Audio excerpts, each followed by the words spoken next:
大家好，喺拍緊呢條片嘅時間，亦即係2025年4月9號香港時間嘅下晝。特朗普對於中國嘅104%加碼版關稅係已經正式生效。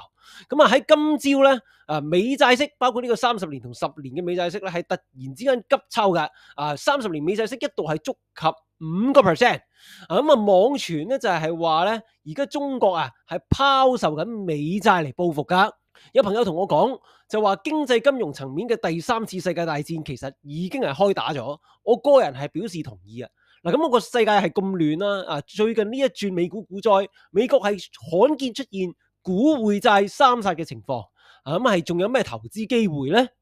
正所謂亂世買金，我認為城中名人七師傅最中意嘅資產黃金同埋金礦股咧，有機會係成為2025年嘅大贏家。接住落嚟講嘅內容咧，會係我3月28號同老虎證券搞嘅講座最 core 最核心嘅部分。咁部分 PowerPoint 嘅內容咧，我係會因應最近呢幾日嘅市況咧而稍作修改噶。黃金咧，我喺拍緊呢條片嘅時間都重倉緊嘅吓，我琴晚都加咗，仲買埋金礦股添啦。金礦股我就擺咗喺投資武林會員區度獨家講咗嘅。拍緊呢條片嘅時間，我已經係黃金相關資產係推到上3成倉啊。咁我哋見到啦，就係即係現貨金嘅金價咧，今年嘅開局係極為強勢啦。咁其實都係延續緊舊年月線突破以嚟嘅中期單邊升浪啦，真係升到好穩，好似早幾年嘅美股大盤一樣。你見到呢一幅係現貨金嘅長期周線圖嚟啊，咁佢就用10幾年時間做咗個好大型嘅杯柄形態或者大柄茶杯形態。我貓史指住呢度係一個杯啦，跟住呢度係一隻柄啦，跟住然之後一升咁突破咗。呢個係月線級別嘅杯柄形態啊！其實我相信金價而家已經算係企穩咗3000蚊美金噶啦。之後咧，金礦股咧都係可以值得關注啊。不過金礦股啦，我就係留翻俾會員區，即係投資武林嗰度係獨家講啦。我哋將幅周線圖 zoom 近啲嚟睇咧，你會發現就係黃金近年咧嘅表現咧，同美債。長期美債啦 TLT 即係呢個長期美債嘅 ETF 咧，係形成咗強烈嘅對比。美債係大幅咁樣跑輸咗。咁我一陣咧係會講點解噶。因為金咧係要同埋美元美債一齊講噶。咁我哋而家轉睇日線圖先，再鬆緊啲嚟睇啊。咁你見佢突破開車之後咧，金價都係升得非常之穩陣啦。咁基本上每次回調咧都係5-6% 左右。舊年11月嘅時候咧，有次比較大嘅周線級別回調咧，係高低位跌咗9%。我就喺呢個位咧係重倉上咗車。跟住然之後咧就係有一注係買在最低點啊。跟住加下，然之後咧去到今年2月尾3月頭呢轉啦。我見佢又開始回咧，本來減咗少少咧，想搏走位啊，點知我見佢非常之硬淨，3月頭好似跌唔落咁樣啦，反手加更多嘅 GLD 現貨金嘅 ETF 股數咧，跟住然之後係變相加咗倉啦，跟住然之後反手加完咗之後咧，佢即刻破頂直飛31樓，我自己見到都 O 咗嘴噶。黃金而家呢一種咁樣45度角慢牛上，每次回調回唔係好多嘅呢種升法咧，其實大家係咪似曾相識咧？呢種升法係咪就係好似疫情牛市同埋2017年嘅美股大盤咁樣啊？穩穩咁樣升，特別係2017年你見係高低位最多跌成7-8個禮拜咧，跌得個3% 啫，係非常之旺中線死錯噶。咁其實咧，大家睇緊呢條片嘅朋友，我相信都係有工返噶嘛，未必係咁得閒炒嚟炒去係嘛。咁如果係有啲資產係旺死錯嘅話咧，咁其實對於打工仔嚟講都絕對係好消息嚟噶。好啦，咁點解金價係升得咁穩咧？呢一年幾咁其實咧要掕埋美元同埋美債一齊講啦。最主要嘅原因近期咁當然就係貿易戰啦。貿易戰Donald Trump 同其他國家喺度不停咁樣玩卡，不停互相你來我往咁樣加關稅。加關稅影響企業盈利，嚴重打擊股市。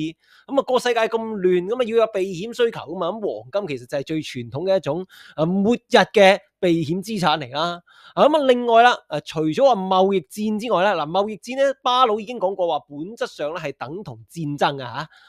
其實除咗貿易戰之外咧，全世界有啲地方咧近年咧耐唔耐又打下仗嘅，俄烏啦、中東啊咁樣。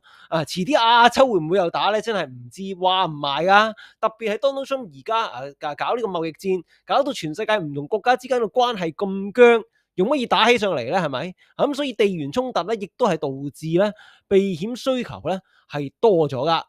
仲有啦，就係話貿易戰喺高關稅之下咧，全球嘅貿易額係萎縮咯。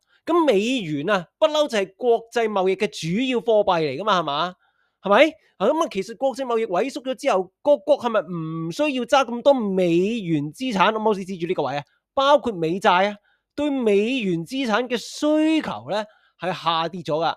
咁黃金咧本身係以美元嚟計價噶嘛，美元係黃金嘅對價嚟噶嘛，咁美元廢，美元貶值，金價咪就係升咯。第三個原因咧就係話頭先講過啦，近年長期美債咧另一種傳統嘅避險工具咧TLT 佢嘅走勢唔掂咧，亦都係因為咁樣咧而益咗金啦。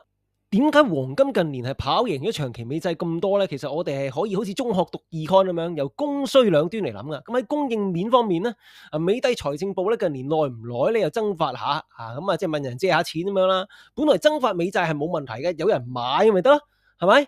咁但係問題就係咧，美債傳統嘅幾個大買家咧，近年咧都係冇點買美債噶。首先咧，最大嘅美債買家咧，大家唔好以為係中國啊或者外國嘅政府啊，最大買家咧其實就係美聯儲。美聯儲咧喺過往咧通脹低嘅時候啦，譬如話疫情嗰一轉咧，係玩大 QE 大買債即係變相印錢啦不斷咧係透過買入美債，跟住然之後將啲錢咧係注入銀行體系嗰度。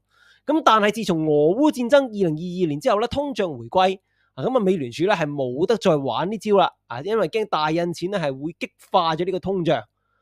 咁換言之咧，美債自此就冇咗最大嘅買家美聯儲，唔單止唔再無限買債，而家仲係縮緊表噶，變相抽走翻銀行體系嘅資金。最大買家美聯儲唔玩，咁其他嘅買家咧，有啲細啲嘅買家，咁譬如大家最熟悉嘅就係有啲同美國唔係咁 friend 嘅國家央行咧。近年咧，亦都係冇點買美債，甚至賣美債喎。譬如話俄佬咁先算啦，俄佬為咗準備係對烏克蘭嘅戰爭係持續有序咁樣咧，一早就係將部分嘅美債係沽出咧，係換成咗黃金作為外匯儲備噶。而家咧，中國係俾美國收緊104% 嘅關稅，同美國嘅關係搞到咁僵，絕對亦都係有誘因咧掟咁啲美債轉做黃金先。喂，用乜嘢你美國佬有一日唔承認啲美債唔肯還噶係嘛？咁我要保障自己金融安全，咁將個外匯儲備去美元化咗先噶。另外打貿易戰令到唔同國家對於美元同美債嘅需求下降呢一點咧，啱啱亦都講咗啦。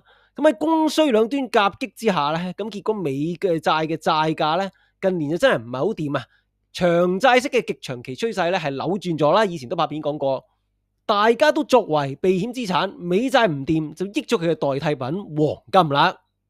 其實黃金上次升得咁穩咧，已經要數到2018年去到2020年，我貓屎指住嘅呢一轉啦。呢個係周線圖啦。咁我哋 zoom 翻落日線圖嚟睇咧，睇翻嗰一轉黃金嘅調整幅度係幾多先？你見到都係5%，跟住然之後7%。呢一轉咧，你見到係跌咗15% 左右喎。就發生咗咩事咧？大家都估到啦，就係2020年嘅世紀疫情，美股高低位跌咗35%，金亦都係跟跌嘅，高低位咧係跌咗大概15% 左右噶。呢一陣跌得多啲係正常嘅，因為 Covid 始終都係百年一遇嘅大疫情啊嘛，係咪啊？一陣我會 show 出嚟咧，最近嘅貿易戰關稅行動咧，金咧早幾日都有跟美股跌嘅，咁但係咧係高位跌咗6點幾個 percent 嘅啫。另外再 show 多一次啦，就係黃金過去一年咧主要嘅調整幅度咧都係5-6% 左右啦。係舊年11月係跌得比較多，高低位跌咗9%。好啦，呢張 slide 咧，大家係睇最後嗰個 point 先。我喺講座入面講啦，就係話如果金價咧高位跌5-6% 咧，我係會積極考慮加倉啊。咁其實我拍緊呢條片嘅時間咧，我琴晚已經係加咗噶啦。大家都見到啦，金價佢喺升到3100幾蚊之後啦，跟住然之後回試翻略低於3000嘅位置，跟住疑似係企得比較硬咁樣啦。我喺琴晚見佢係似乎喺3000蚊或者50天線附近有支持啦。跟住然之後我亦都係通知咗會員咧，咁我係狠狠咁樣加咗呢個 GLD， 亦都上車咗部分嘅金礦股啦。咁我自己就估計咧。金價喺 Quarter Two 咧，第二季咧未必會係不斷破頂住噶，佢可能咧係會喺圍繞3000蚊上下咧撚久震盪一下先。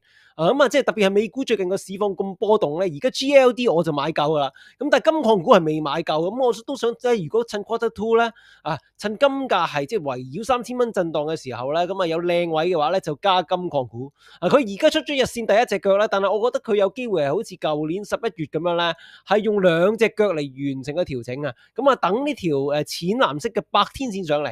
咁啊，第一隻腳咧就係應該掂唔到百天線噶啦。